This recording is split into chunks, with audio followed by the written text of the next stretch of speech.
예, 인사하겠습니다. 안녕하십니까? 예, 출산 장려금 아주 좋은 굿뉴스가 됐죠. 오늘 아침에 기도 많이 하시고 아직 그 수술 안 하신 분들은 다시 도전을 하시면 좋겠습니다.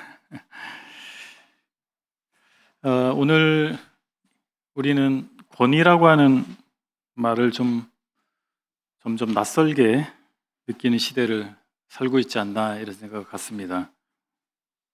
가정에서, 학교에서, 또 사회 곳곳에서 심지어는 교회에서까지 권위라고 하는 단어가 억압이나 강요로 여겨지는 시대에 우리가 살고 있습니다.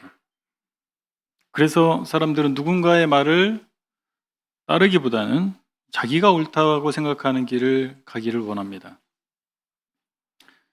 그렇지만 우리가 예수 그리스도를 믿는 신앙 안에 있다 것 같으면 그렇지 않습니다. 참된 믿음은 예수님을 나의 구주로 고백할 뿐만 아니라 그분의 말씀과 그분의 뜻에 권위를 인정하는, 순종하는 삶을 사는 것이라고 정리할 수 있겠습니다.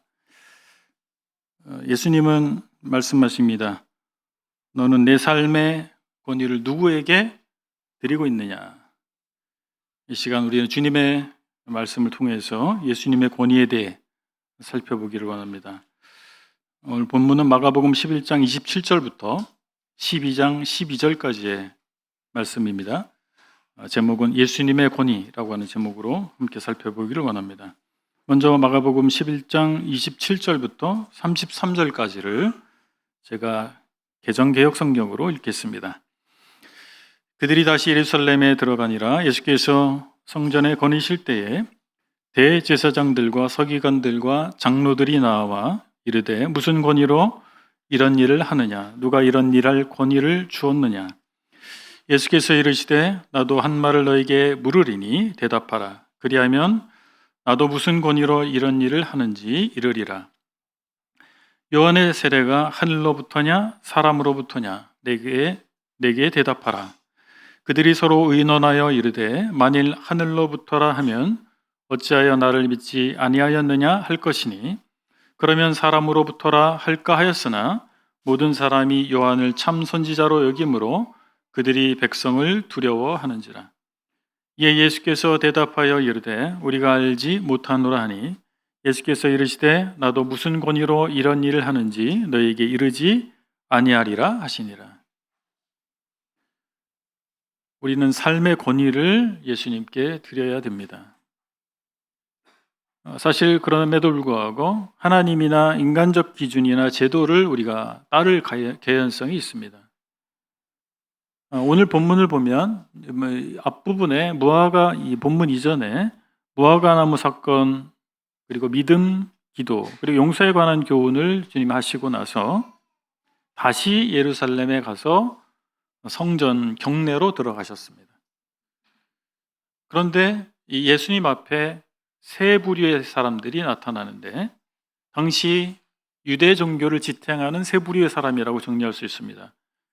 대제사장들, 서기관들, 장로들. 이 세 부류의 사람들이 적대감을 가지고 예수님 앞에 나왔습니다. 그들은 당시에 유대인 최고 권력기구인 산헤드린의 멤버들입니다. 그들은 예수님이 성전을 정화한 일에 대해서 누가 이런 그 일을 할 권위를 당신에게 주었소? 라고 질문한 것입니다. 왜냐하면 산헤드린은 팔레스틴을 점령한 로마 제국이 이 팔레스틴과 그 유대인들의 독특성을 감안해서 그들에게 종교적 자치권을 허용해 준 기관입니다. 그것이 산헤드린이에요. 그래서 정치적인, 사회적인 통치권은 로마 총독이 가지고 있었지만 종교적인 자치권을 그들에게 부여했는데 그것이 산헤드린입니다. 그래서 예수님께서 성전에서 매매하는 자들을 내쫓고 정화했던 일은 산헤드린의 권위 자체를 부정한 사건으로 비춰질 수 있었습니다. 왜냐하면 성전 안에서 하나님께 드릴 제물을 매매할 수 있는 그런 모든 것에 대해서 산헤드린이 권위를 가지고 있었기 때문에 사내들인의 인가를 통해서만 그런 일이 가능했던 것입니다. 그런데 예수님께서 사내들인 멤버가 아님에도 불구하고 그것을 금하는 활동을 했던 것입니다. 그래서 유대 지도자들이 보기에 어디 근본도 없는 청년이 와서 자신들의 권위를 위협했다라고, 넘어섰다라고 판단하게 된 것입니다. 그들이 보기에 예수님은 어떤 정규 랍비 훈련을 받은 적이 없어요. 그리고 공식적으로 랍비라든지 공회원이라든지 인정을 받은 적도 없습니다. 그러면서 스스로 랍비라고 주장하는 듯한 청년이었어요. 그래서 그 예수님의 권위에 대해서 이 사람들이 의문을 제기한 것입니다. 그런데 이 사내들이는 어떻게 해서 생겨났습니까? 방금 말씀드린 것처럼 로마 제국이 유대 사회를, 팔레스타인 사회를 통치하기 용이하기 위해서 만들어낸 거예요. 그리고 그들이 결정한 것, 사내들인의 권위라고 하는 것은 이미 로마인들에 의해서 위임받은 그들의 권위를 가지고 자기들이 결정한 것입니다. 사내들인이 성전에 대해서 관리할 수 있는 권한이 있다. 로마 제국도 사람들이 세운 것이고 사람들의 제국이고 사내들인 자체도, 사내들의 결의사항도 사람들끼리 결정한 것입니다. 이것을 가지고 예수님의 활동에 대해서 잣대를 들이댄 것입니다. 우리는 어떤 필요에 따라서 규칙을 만들기도 하고 어떤 체계를 만들 수 있습니다. 그러나 그것들이 하나님의 권위를 반드시 대변하지는 않는다는 사실이에요. 그래서 우리는 사람이 세운 규칙과 그것을 초월하실 수 있는 하나님이 주시는 권위에 대한 존중이라고 하는 이 두 축을 잘 고려할 필요가 있습니다. 그냥 어떤 규칙도 필요 없다, 어떤 약속도 필요 없다, 어떤 체계도 필요 없다, 이러면 굉장히 무질서해질 것입니다. 그러나 그 규칙이나 제도, 체계라고 하는 것에 우리가 몰입하게 되면 하나님의 권위가 역사할 수 있는 부분에 대해서 우리가 제한할 수도 있다라고 하는 것입니다. 그래서 이 두 가지에 대해서 균형을 맞추려고 하는 노력이 필요합니다. 또한 우리는 진리보다 현실적인 이익을 택할 가능성이 있습니다. 29절 이하에서 그 말씀을 확인할 수가 있는데 예수님께서는 요한의 침례가 하늘로부터냐 사람으로부터냐라고 반문하셨어요. 거기에 대해서 답을 하면 예수님 자신도 그들의 질문에 답을 하겠다라고 말씀을 하셨습니다. 이런 반문하는 방법은 당시 랍비들의 대화 방법이었다고 알려져 있습니다.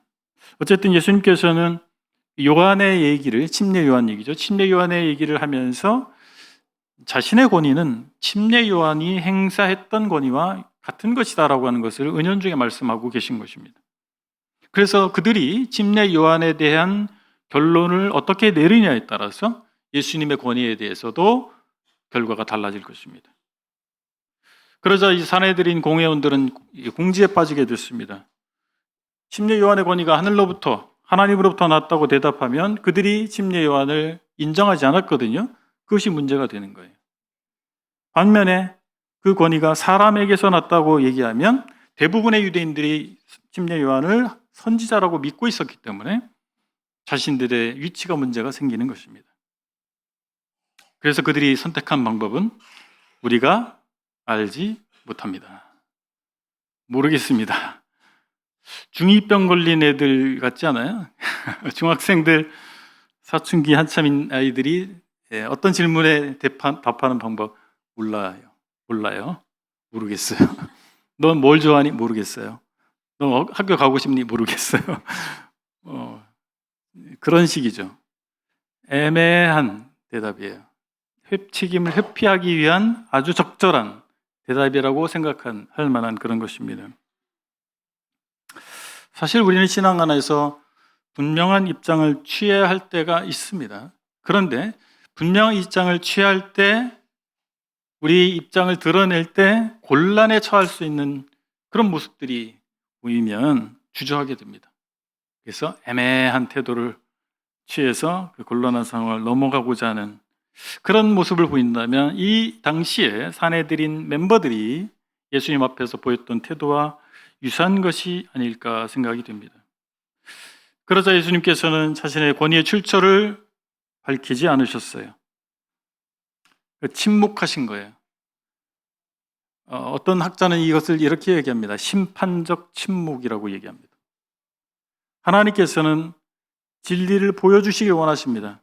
디모데전서 2장 4절에서 하나님께서 모든 사람이 구원을 받고 진리를 아는 데 이르기를 원하신다라고 분명히 하나님의 뜻을 밝히셨습니다. 그러나 하나님께서 진리를 밝히기를 원하시는데 그것을 애써 거부하는 사람들에게 이제 더 이상 침묵하실 수 있습니다. 더 이상 알려주지 않으시는 거예요. 침묵의 심판적 침묵이라고 하는 거예요. 우리가 생각해 봐야 할 문제입니다. 우리가 하나님 말씀을 계속해서 거부해 가면 하나님께서 더 이상 당신의 뜻을 알려주지 않으실 수 있습니다. 그것은 심판입니다. 이 사람들은 예수님이 하나님이 보내신 자이자 하나님의 본체이라는 사실을 믿지 않았기 때문에 예수님을 신성모독죄라고 하는 올무에 빠뜨리고자 했던 것입니다. 우리는 하나님의 계시를 객관적인 하나님의 말씀이다라고 믿습니다. 그래서 이 하나님의 계시에 대해서 객관적 성찰을 하는 것은 모든 인생의 책임입니다. 그런데 이 사내들인 공의 사람들은 하나님의 말씀을 가르치거나 그 말씀으로 이스라엘 백성을 이끄는 사람들인데 그럼에도 불구하고 그들은 하나님의 말씀에 대한 객관적 성찰보다 자신들의 지위와 이익에 더 관심이 많았습니다. 결국 그들은 하나님의 말씀으로 올바른 믿음을 가질 수 없었기 때문에 믿음의 부재 때문에 하나님을 정면으로 대적하는 그 길로 접어들었던 것입니다. 그리고 멈추지 아니하고 계속해서 그 길로 나아갔던 거예요. 모든 사람이 해야 할 기도는 시편 143편 10절에 있는 기도와 같습니다. 주는 나의 하나님이시니 나를 가르쳐 주의 뜻을 행하게 하소서. 하나님께 배우길 원하는 사람, 하나님의 말씀 앞에 자기가 성찰되기를 원하는 그것이 우리의 기도의 중심이 되어야 되지 않겠습니까? 현실적인 나의 문제, 생업의 문제, 학업의 문제 이것을 위해서도 기도하지만 더 중요한 기도는 바로 하나님 뜻을 알고자 하는, 그래서 그 뜻을 행하길 원하는, 무엇이 옳은 것인가를 분별하길 원하는 그 기도여야 되지 않겠습니까? 하나님 앞에 옳은 것이 무엇인가 보다 인간적인 친분, 현실적인 이익이 우선될 가능성은 누구에게나 있다는 사실입니다. 우린 이 점을 인정해야 됩니다. 내가 그럴 수 있는 사람이라고 하는 거예요. 난 그렇지 않을 거야. 다른 사람 그럴 수 있지만 난 그렇지 않을 거야 라고 하는 자만심, 이것이 오히려 그 함정에 빠지게 한다라고 하는 것입니다. 나도 그럴 수 있다 라고 하는 것을 인정할 때 그 함정에서 벗어날 수 있거나 함정에 빠지지 않을 수 있는 예방책이 될 것입니다. 그래서 우리는 권위의 주체를 바로 세워야 됩니다. 나의 인생의 기준이 인간적인 기준이나 자신의 이익이 아니라 예수 그리스도의 말씀이 되게 해야 하지 않겠습니까? 예수님의 권위를 신뢰할 때 참된 자유가 있는 것입니다. 오늘날 어린아이들 유아기 때부터 유아기, 유치원, 어린이, 초등학교죠, 중학교, 고등학교 때 이 새로운 교육 시스템에서 아이들에게 가르쳐지는 바는 너는 권리를 가지고 있어입니다. 누구도 너의 권리를 침해할 수 없다라고 가르칩니다. 부모님도 그럴 수 없고 선생님도 그럴 수 없다라고 얘기하고 하나님은 더더군다나 그럴 수 없죠. 그래서 권위를 인정하지 않는 가르침 가운데서 그 세계관 가운데에서 우리의 자녀들이 그리고 요즘 사람들이 성장해 가고 있는 것입니다. 그래서 내 뜻을 내려놓는 습관이 되어 있지 않습니다. 권위에 순종하는 것이 일반화되어 있지 않아요. 그래서 하나님 앞에 나와서도 하나님을 믿는다고 하면서도 권위를 인정하지 않는, 하나님의 권위를 인정하지 않는, 하나님의 말씀을 권위를 인정하지 않는, 자기 뜻을 내려놓지 않는 기형적 그리스도인이 되는 것입니다. 그러나 예수님의 권위를 인정할 때 참된 자유가 있습니다. 내 뜻을 내려놓을 때 오히려 가장 자유롭고 편안한 길이 열린다는 사실입니다. 예수님의 권위를 인정하지 않는 그리스도인의 삶은, 그 신앙은 껍데기에 지나지 않습니다. 껍데기뿐인 신앙입니다. 알맹이가 없다라고 하는 거예요. 그러나 그 권위 앞에 순종하면 그의 삶 속에 하나님의 나라가 세워지는 거예요. 예수 그리스도께서 통치하시는 그 역사가 시작되는 것입니다. 우리 하나님 나라를 여러 측면으로 얘기할 수 있는데 줄여 얘기하면 하나님의 통치입니다. 예수 그리스도의 통치입니다. 교회 출석하고 그리스도인이라고 역임을 받지만 하나님의 통치를 경험하지 못한, 하나님의 통치가 그 내면에서 시작하지 않은, 그 인생에서 하나님의 통치가 시작하지 않은 기형적 그리스도인, 노미널 크리스천, 이름뿐인 그리스도인들이 넘쳐나는 세상에 우리가 살고 있는 것입니다. 우리는 나의 삶의 권위를 주님께 드려야 됩니다. 나의 삶의 권위의 주체는 내가 아닙니다. 주님이십니다. 우리는 두 번째로 예수님의 권위에 순종할 때 열매 맺는다는 사실을 배워야 됩니다. 12장 1절부터 보실까요? 1절부터 9절까지 먼저 보시겠습니다. 마가복음 12장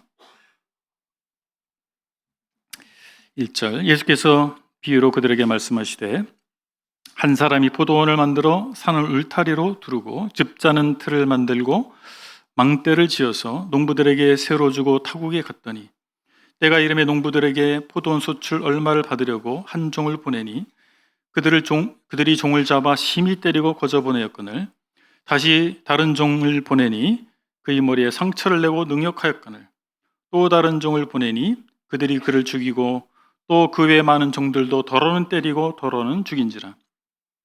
이제 한 사람이 남았으니 곧 그가 사랑하는 아들이라. 최후로 이를 보내며 이르되 내 아들은 존대하리라 하였더니 그 농부들이 서로 말하되 이는 상속자니 자 죽이자. 그러면 그 유산이 우리 것이 되리라 하고 이에 잡아 죽여 포도원 밖에 내 던졌느니라. 포도원 주인이 어떻게 하겠느냐? 와서 그 농부들을 진멸하고 포도원을 다른 사람들에게 주리라. 이 비유는 1세기 당시의 팔레스틴, 특히 갈릴리의 사회적인 상황을 반영하고 있습니다. 그때 당시에 부유한 외국의 부자들이 넓은 토지를 소유하는 가운데에서 그것을 소작인들에게 임대해 주었습니다. 그래서 이 소작인들은 수확의 일부를 소작료로 지불하도록 계약을 맺은 거예요. 추수 때가 되면 지주들은 이제 타지에 살고 있기 때문에 자신의 종들을 소작료를 걷어들이기 위해서 보냅니다. 그럼 그 종들과 이 소작인들 사이에 갈등이 많이 벌어졌다고 합니다. 예수님께서는 사내들인을 대표해서 질문한 이 사람들에게 이 비유를 말씀하신 거예요.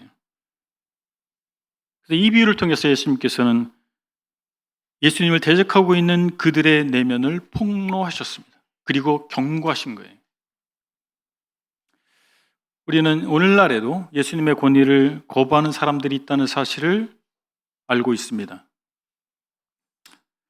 이사야서 5장 1절로 7절의 근거에서 막아는 이 예수님의 비유를 설명해 주고 있습니다. 이사야서 5장에서 말씀하고 있는 것은 포도원에서 소출을 거두지 못해서 이 포도원을 황폐케 한 그 이야기를 이야기하고 있습니다. 포도나무에서 열매를 얻길 원했는데 열매를 맺지 못하는, 그래서 포도를 황폐한 이야기를 가지고 연결해서 설명하고 있는 것입니다. 하나님께서는 이 포도원 비유를 통해서 오늘날 우리에게도 말씀하고 계십니다. 이 포도원 비유를 정리하면 한 사람이 포도원을 만들어서 소작농들에게 계약을 맺습니다. 그래서 당신들이 농사를 지면 몇 퍼센트를 나에게 주시오. 이 지주와 이 소작농 간의 계약은 정당한 계약입니다. 그렇잖아요. 소작농은 자기 땅이 아닌데 자기가 농사를 줘서 소득을 얻었으면 당연히 얼마를 지주에게 주는 것이 마땅하죠. 그래서 이 지주는 포도원 주인은 종을 보내서 그 계약한 그 소출의 일부를 받기를 원하는 거예요. 그렇다면 이 종은 자기 것은 아니지만 주인의 명을 받았기 때문에 계약의 근거에서 주인의 권리를 대신하여 행사하는 사람입니다. 그런데 이 포도원 농부들이 어떻게 했어요? 때리고 빈손으로 보내고, 두들겨 패고, 두 번째도, 세 번째 종은 맞아 죽었습니다. 그 외에 많은 종을 보냈다고 예수님 말씀하고 있습니다. 더 많은 종을 보낸 거예요. 그리고 마지막으로는 포도원이 사랑하는 자기 아들을 보냈어요. 종들을 보냈더니 그렇게 무자비하게 학대하고 대우를 하지 않았기 때문에 아들을 보내면 이제 대우하겠지라고 보냈단 말이에요. 근데 아들은 하나밖에 없는 아들이란 말이에요. 그러면 어떻게 됐습니까? 하나밖에 없는 상속자. 아마도 농부들은 이 아들이 온 것을 보니 포도원 주인이 고인이 된 모양이다. 그럼 이 아들을 죽이면 이 포도원 우리 것이 되겠다.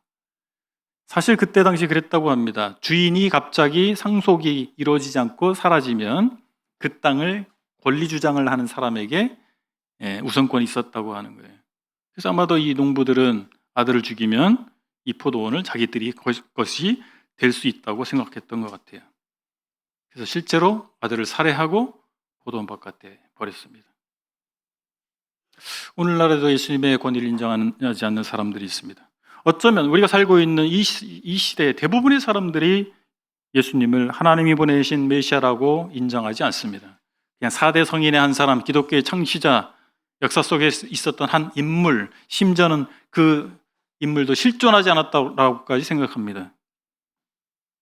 그리고 그들의 인생은 자기가 주인이라고 생각하고 살고 있습니다. 하나님의 주권을 정면으로 대적하는 삶을 살고 있는 것입니다.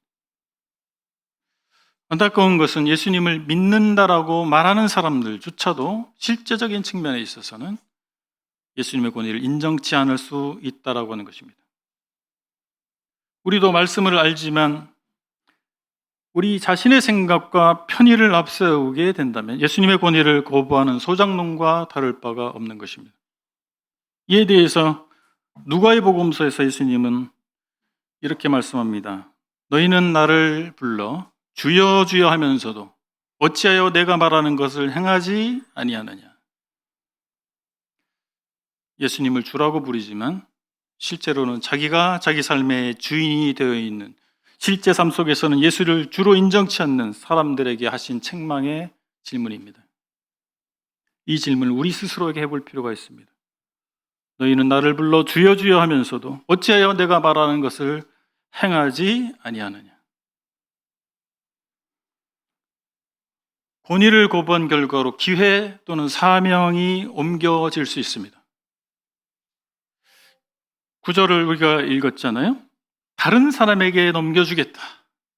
그 농부들을 진멸하고 그 포도원을 다른 사람에게 넘겨주겠다. 이렇게 말씀하셨어요. 아들을 배척하는 것은 실제로는 주인을 배척하는 것이었습니다. 이 약한 농부들은 그 포도원 주인을 대적했던 거예요. 이 계약을 위반한 거예요. 그래서 포도원 주인은 다른 사람에게 포도원을 줄 것입니다. 종교 지도자들은 1차적으로 침례 요한을 배척했습니다. 그리고 하나님의 아들 예수 그리스도를 배척하고 있습니다. 이것은 곧 침례 요한을 보내시고 아들 예수 그리스도를 보내신 하나님을 대적하고 있는 거예요. 그래서 필연적으로 이스라엘에 대한 하나님의 심판을 가져오게 될 것이고 그 특권을 다른 사람들에게 옮겨지도록 하나님이 하실 것입니다. 우리는 역사를 통해서 이것을 이미 알고 있습니다. 하나님은 지금도 하나님을 순종하는 사람들을 찾고 계십니다. 사역과 은혜의 통로는 하나님의 권위를 인정하는, 하나님이 보내신 예수 그리스도의 권위를 인정하는 사람에게 주어진다는 사실입니다. 그런데 하나님께서 부르시고 위임하셨다 할지라도 그가 예수님의 권위를 인정치 않고 자기 주도권을 행사하기 시작하면 그 위임된 것이 영구치 아니하고 하나님께서 취소하신다라는 거예요. 걷어가신다라고 하는 것입니다. 다른 사람을 찾아서 그에게 그 일을 위임하실 것입니다. 우리는 그래서 두려워할 필요가 있습니다. 저는 서청주교회에서 전임 목회를 하고 있습니다만 이것이 여러 가지 이유로 영구치 않다는 것을 저는 너무나 잘 알고 있습니다. 제 나이가 있잖아요. 죽을 때까지 할 수는 없겠죠. 그러나 그것과 상관없이 만약에 제가 이 교회를 마치 이 교회의 주권자가 저인 것처럼, 저에게 하나님께서 위임한 일들에 대해서 주체가 저인 것처럼 착각하게 된다면 하나님께서 그 위임된 일을 다른 사람에게 넘겨주실 것입니다. 우리가 하나님의 권위, 주님의 권위를 온전히 인정하는 동안만 우리는 하나님께 쓰임 받는다라고 하는 것입니다. 우리는 선교사를 위해서 기도하고 있습니다. 아무도 손드는 사람이 없어요, 아직까지. 근데 저는 기도하는 중에 권하기도 합니다만 모르겠어요. 하나님의 뜻이 어디에 있는지 모르겠습니다. 그러나 제가 생각하고 있는 것은 2007년에 하나님께서 저를 부르셨을 때 제가 거부했다면 하나님께서는 다른 사람을 부르셨을 거예요. 근데 2007년에 하나님께서 저를 부르셨을 때 제가 아멘, 주님 순종하겠습니다 하고 결단했기 때문에 2008년부터 지금까지 저는 서청주교회 전임 목회자로 섬기고 있습니다. 그것은 쉬운 선택은 아니었습니다. 근데 제가 그 초심을 잃지 않으려고 지금 노력하고 있는데, 그 초심은 무엇이었냐면 주님의 주대심에 순종하겠습니다 였습니다. 인간적인 방법으로 생각해 보면, 인간적인 생각을 하게 되면 못할 일이 겁니다. 이제까지 별탈 없이 지냈으니까 잘 선택했다고 할 수 있겠지만 지나보니까 그런 것이 그때 당시 아무것도 보장된 것이 없었어요.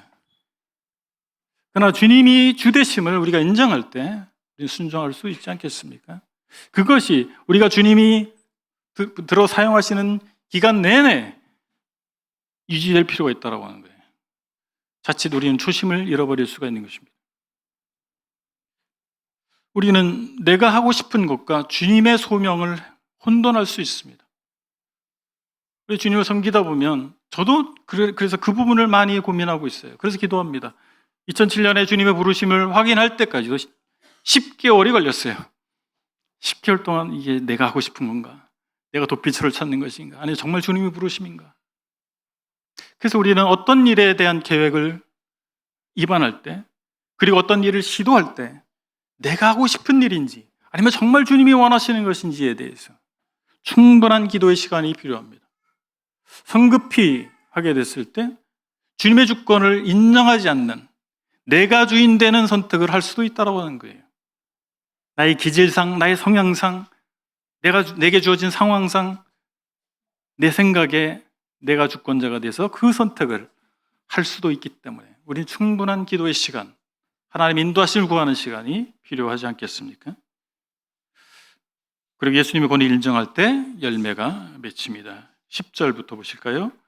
너희가 성경에 건축자들이 버린 돌이 모퉁이의 머릿돌이 되었나니 이것은 주로 말미암아 된 것이요 우리 눈에 놀랍도다 함을 읽어보지도 못하였느냐 하시니라.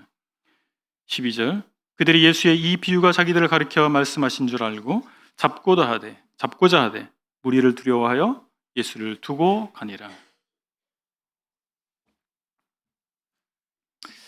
예수님께는 시편 118편 22절과 23절을 인용하셨습니다. 건축자들의 버린 돌은 모퉁이의 머릿돌이 된다는 사실입니다. 머릿돌은 건물에서 중요한 돌입니다. 그걸 뭐라 그러죠? 요즘 용어 머릿돌, 그냥 머릿돌이라고 하죠. 예. 포도원은 이스라엘이고 종교 지도자들은 하나님의 종을 함부로 대하는, 그리고 사랑하는 아들 예수님을 거부하고 죽이는 데 가담한 소장농들이라고 주님 말씀하신 거예요. 포도원을 넘겨받는 다른 사람들이 누구인가? 여기에 대해서 다른 사람들은 새로운 하나님의 백성이라고 저는 해석하고자 합니다. 여러 가지 견해가 있더라고요. 그래서 어떤 인종적 구분이라고 말할 수 없겠습니다. 하나님께 신실하게 응답하는 새로운 공동체를 말한다고 저는 믿습니다. 그래서 믿음으로 반응은 참된 이스라엘, 혈통적 이스라엘이 아니라 믿음의 이스라엘이라고 생각합니다. 바울은 로마서 9장 6절로 8절에서 이스라엘에게서 난 그들이 다 이스라엘이 아니라고 말하고 오직 약속의 자녀가 씨로 여김을 받으리라고 교훈했습니다. 또한 갈라디아서 3장 28절 29절에서 너희가 그리스도께 속한 자면 곧 아브라함의 자손이요. 그 예수 그리스도를 믿는 사람이 곧 이스라엘이라고 하는 사실을 알려주고 있습니다. 하나님께서는 어떤 혈통이나 어떤 교단을 생각하시지 않고 각 사람의 믿음을 보십니다. 저와 여러분들이 성경 중심적 공동체, 복음적인 공동체인 브레드린, 이 형제단에 속했다고 해서 저절로 훌륭한 사람이 되지 않습니다. 우리 각자의 믿음이 중요한 거예요. 우리 각자가 하나님 앞에서 어떠한 자세로 있는가라고 하는 것입니다. 예수님께서는 보잘것없는 무리의 지도자셨습니다. 스승이셨습니다. 그분도 목수의 아들이었고 직업이 목수였습니다. 예수님을 따르는 제자들은 대부분이 어부였고 때로는 친로마파, 친일파라고 했었잖아요.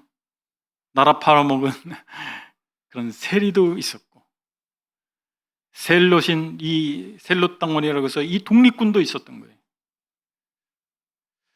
사실 그들이 대단한 사람들이 결코 아니었는데 예수님께서는 그들을 통해서 이스라엘과 세계를 변화시키는 그 위대한 일을 시작하신 것입니다.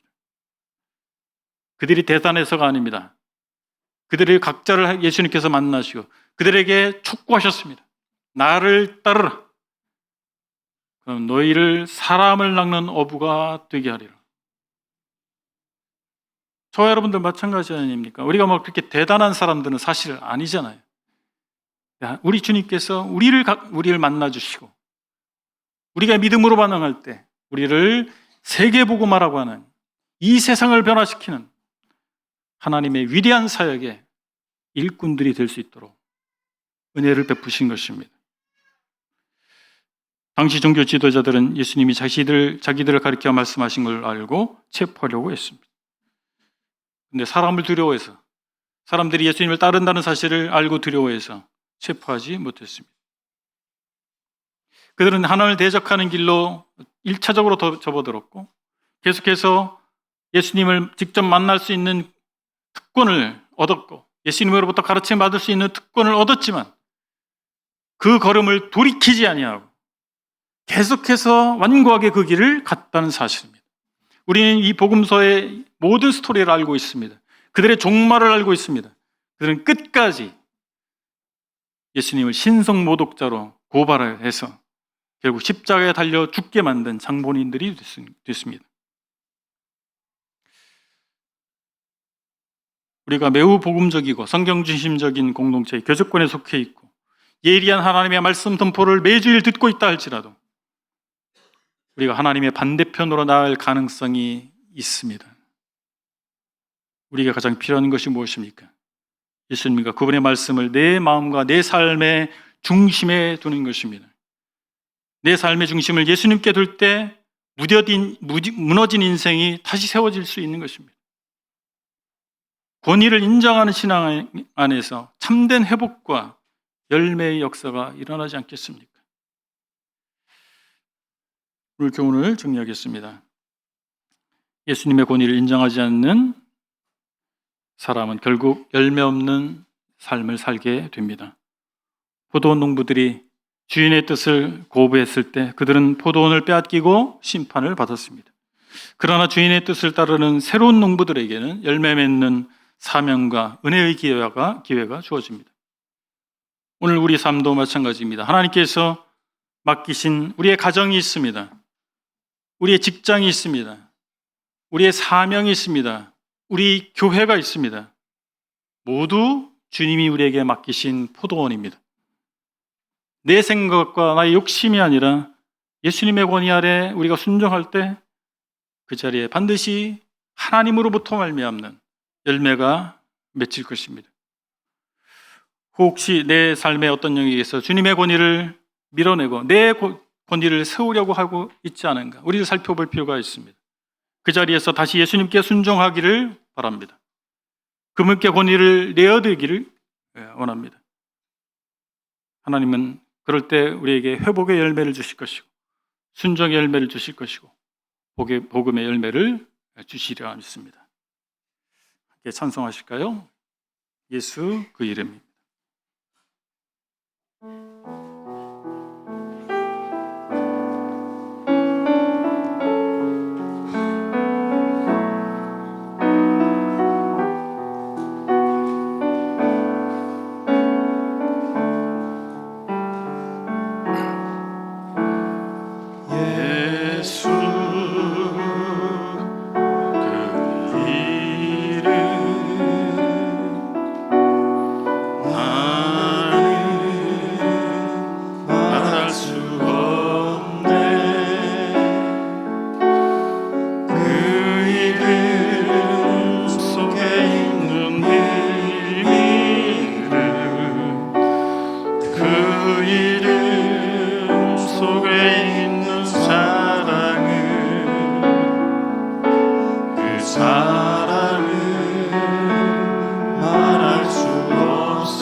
우리 1분 정도 각자 하나님 앞에 자신을 돌아보는 시간, 그리고 신앙 고백하는 시간 갖도록 하겠습니다.